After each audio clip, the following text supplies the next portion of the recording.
Hello to everyone, Yorana in Tahitian. This is a real honor for me to share some time with you today for this online event, to also represent French Polynesia and the Tahiti Women's Forum, a female community of entrepreneurs and leaders of the Pacific areas who are deeply committed on various topics in the fields of economy, environment, culture, social topics. I would like to send my virtual thanks to Natalia and Kay for their invitation and also, of course, for organizing the event. And my warm thanks to all of us to be connected today. You notice that my English is rather poor, so if you allow it, I will go further in my native language, in French. C'est une évidence, la crise sanitaire qui a été engendrée par le Covid-19 est probablement la plus grosse crise ayant engendré les plus gros bouleversements depuis le début de l'ère post-industrielle. Elle nous a amené à revisiter les notions de risque, la notion d'erreur et de reconsidérer le principe de précaution. Elle nous a également alertés sur les dangers qui peuvent être générés par une peur excessive face à des situations qui sont difficilement compréhensibles, qui sont incertaines et qui sont aussi difficilement maîtrisables. Beaucoup plus largement, la crise sanitaire nous fait poser une question existentielle fondamentale, celle du sens. Où en sommes-nous aujourd'hui et où allons-nous demain? Donc, nous pourrions être en mesure de penser que nous nous acheminons vers une sorte de nouvelle vision du monde, un nouveau paradigme. Le futur infirmera ou confirmera cette perception des choses. Quoi qu'il en soit, cette fameuse crise sanitaire aura changé le rapport que nous entretenons au temps et à l'espace.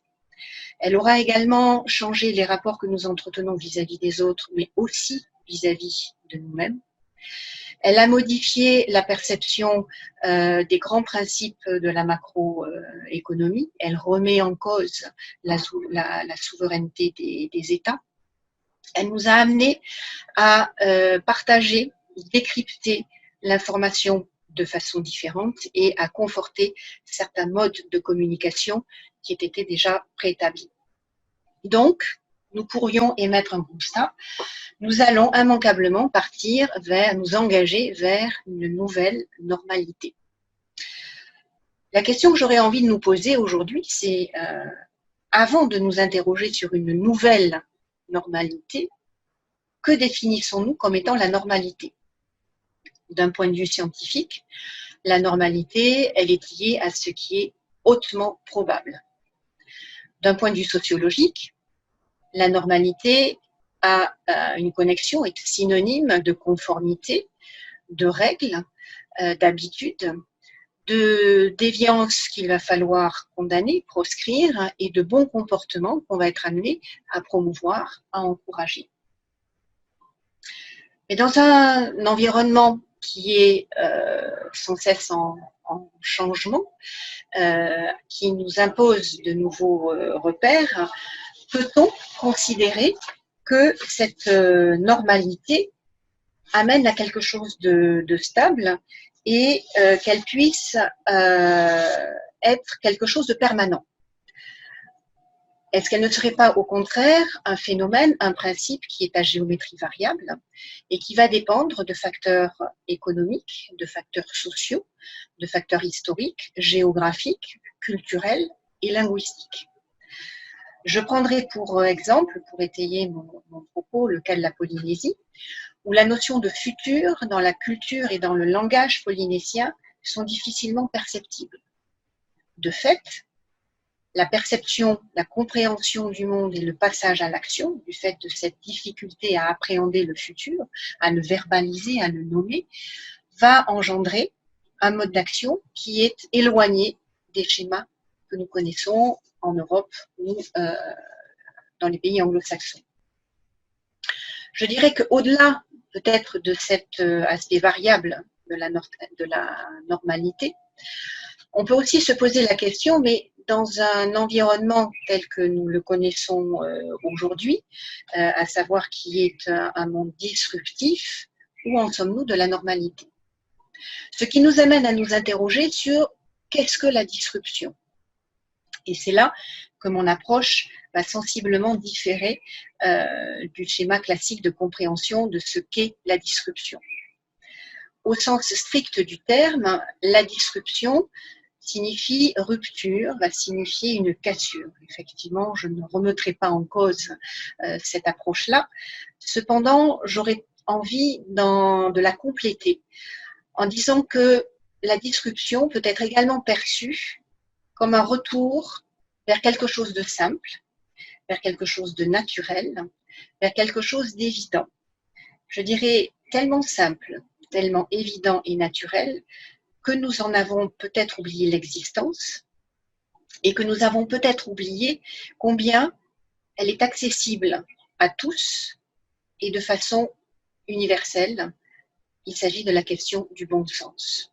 Effectivement, le bon sens est selon moi un principe universel qui a permis à l'humanité de se développer.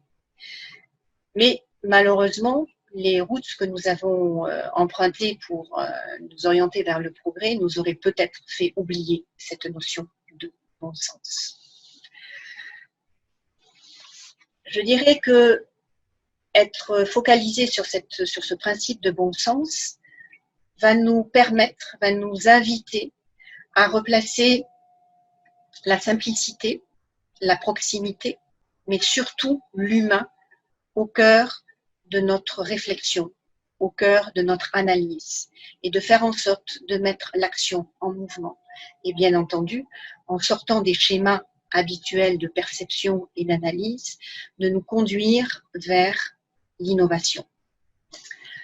Le bon sens aussi, il va nous engager, nous pousser à nous poser des questions sur notre identité et sur notre réalité en tant qu'espèce, parmi tant d'autres, et replacer ces deux questions au cœur de nos décisions, en nous interrogeant sur ce que nous voulons faire de notre intelligence et comment appréhender, comment comprendre le monde, le réel, de façon sage, de façon empathique, et en prenant le principe de l'intérêt général, de l'intérêt commun au centre de nos réflexions. Cette approche va être valable pour les organisations économiques, au sens où elle va engager les structures à plus de responsabilité.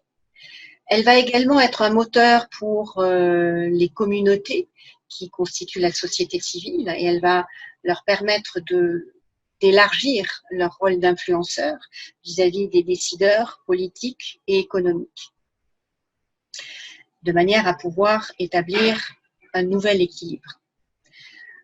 Au niveau ou dans une dimension plus individuelle, cette notion de bon sens me conduit à encourager un retour vers l'honnêteté intellectuelle et l'honnêteté émotionnelle, de manière à bâtir un leadership pour soi, avant de considérer et de bâtir un leadership pour les autres ou vis-à-vis des autres.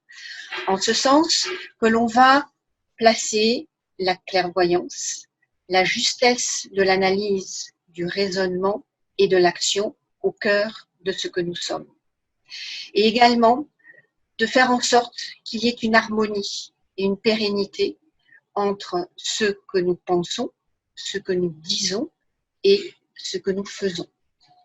Ce bon sens aussi, il va nous inviter à développer l'attention, être attentif à l'autre, être attentif à notre écosystème, que ce soit l'autre en général ou aussi nous-mêmes, de manière à discerner avec clairvoyance et avec honnêteté.